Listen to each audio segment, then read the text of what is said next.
Ça y est, MJF a craqué, il va encaisser son contrat à Forbidden Door pour un match contre Adam Page, mais surtout un match pour récupérer la ceinture AEW. On le savait, Max se gardait ce Joker dans la poche, mais encore une fois, Adam Page l'a traité aujourd'hui de trouillard. Bah oui, s'il est si fort que ça, pourquoi ne pas encaisser directement? Et les provocations ont eu raison d'MJF, donc a priori on devrait les retrouver tous les deux à Londres. Il a pas intérêt à se louper par contre. Hey, t'as raté Dynamite cette semaine? T'inquiète, je suis là et je te récap ça sur Inside Story. Alors n'hésite pas à t'abonner et à partager. Côté match, on a commencé la soirée avec Jon Moxley qui s'est occupé cette semaine de l'autre membre de Jet Speed, Kevin Knight. À la fin, il finit par le choper en slipper pour le faire abandonner. Et juste après, alors que le clan est occupé à rouer de coups de Jet Speed, Darby Allin débarque pour s'en prendre aux Death Riders, mais bon, tout seul, il ira pas très loin. Il faudra que Will Ospreay intervienne pour l'aider avant de les challenger pour un Steel Cage match Forbidden Door, et d'ailleurs ce sera officialisé un peu plus tard, et je vous le dis, ça va être banger. Mercedes Moné a fait équipe avec Tekla et Sky Blue pour affronter Willow Nightingale, Alex Windsor et Queen Aminata. Malgré des tentatives d'intervention de la part de Julia Hart, c'est Windsor qui finit par remporter la victoire, faisant taper Sky Blue à la fin. D'ailleurs, Toni Storm et Athena étaient dans le public pour regarder la confrontation, donc évidemment elles ont fini par se battre, tout comme Windsor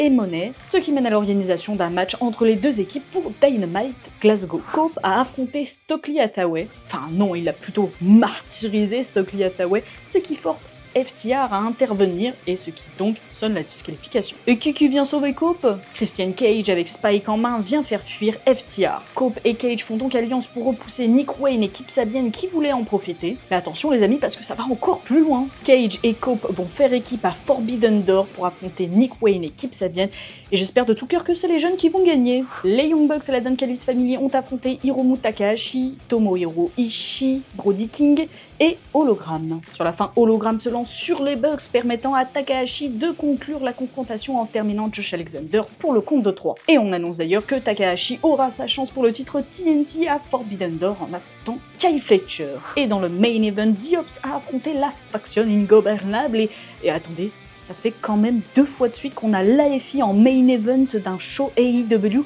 Est-ce que ce serait le début de leur ascension jusqu'au titre trio? Eh ben si c'est le cas, ça commence plutôt mal. Les champions ont fini par remporter la victoire, Samoa Joe chopant Ralistico en prise de soumission, ce qui le fait totalement sombrer. Et enfin côté promo, Kazuchika Okada a tenté de convaincre Swerve Strickland d'abandonner son idée de Forbidden Door, puisqu'il a un genou un peu mal en point, mais évidemment Swerve n'en a que faire, donc vous en faites pas, nous le verrons à Londres. Et voilà, tu as tous les moments importants du show, retrouve plus de récap et plus de contenu sur nos différents réseaux, et à la prochaine.